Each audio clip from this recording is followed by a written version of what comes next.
Min wara l-budget li se jkun ippreżentat s-sena d-dieħla l-ispejjeż marbuta mal-mediċini tal-IVF li jammontaw għal 3,500 euro se jkunu koperti mill-Gvern ukoll biex bekk kull spiża marbuta mal-IVF se tkun merfuha mill-Gvern u l-koppji ma jħallsu assolutament xejn. Dan ħabbru id-Deputat Prim Ministru Ministru għas-Saħħa Chris Fearn fil-Parlament l-erba' filgħodu meta kienet jiġi diskuss ir-rapport annwali tal-Awtorità għall Protezzjoni tal-Embrijuni. Spjega li apparti l-ħlas taċ-ċikli, counselling u servizzi oħra, issa il-Gvern se jħallas il-mediċini illi s-soltu iħallsu il-koppji. Anka l-ispiża tal-mediċini, ġifier dawk 3,000 euro, 3,500 euro illi qegħdin iħallsu koppji li qegħdin jagħmlu l-IVF ġewwa servizz tas-saħħa tal-Gvern, anka din l-ispiża ħajkun qiegħed jerfa'ha l-Gvern. Jiġifieri minn issa il qudiem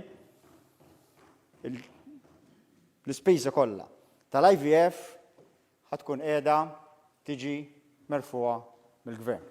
Id-Deputat Prim Ministru ħabbar ukoll li l-Gvern se jerfa' wkoll l-ispejjeż marbuta mal-programm ta' donazzjoni tal-isperma biex bekk il-programm kollu tal-IVF ikun kollu kopert mill-Gvern. Qal li bħalissa hemm 7 ommijiet potenzjali fil-programm ta' donazzjoni tal-isperma.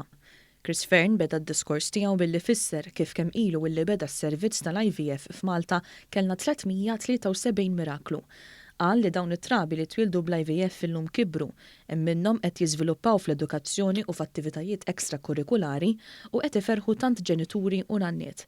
Dwar id-dibattitu fuq l-ifriżar tal-embrijuni, Chris Fearn fisser kif kien hemm ċertu biża' fuq l-ifriżar tal-embrijuni għaliex hawn min jaħseb illi bl-ifriżar l-embrijuni se jmutu.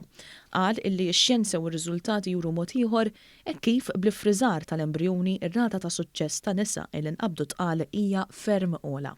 Ir-rata ta' dawk li kellhom li jagħmlu l-IVF bl-embryo freezing, mingħajr embryo freezing kienet 13.9. Bl-embryo freezing kienet ta' kważi 20%, 19.7%.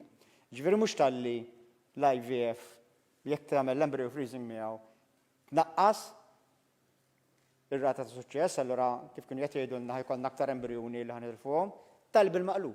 Chris Fearn saħa illi manna l-ebda embrijun fil-friża li koppja ma tridx tużaħ. Fil-Parlament Fearn spjega wkoll li bħalissa hemm 28 mara tqila bl-IVF u sal-aħħar tas-sena mistennija iweldu 35 tarbija għaliex hemm ommijiet minnhom illi mistennija jkollhom tewmin.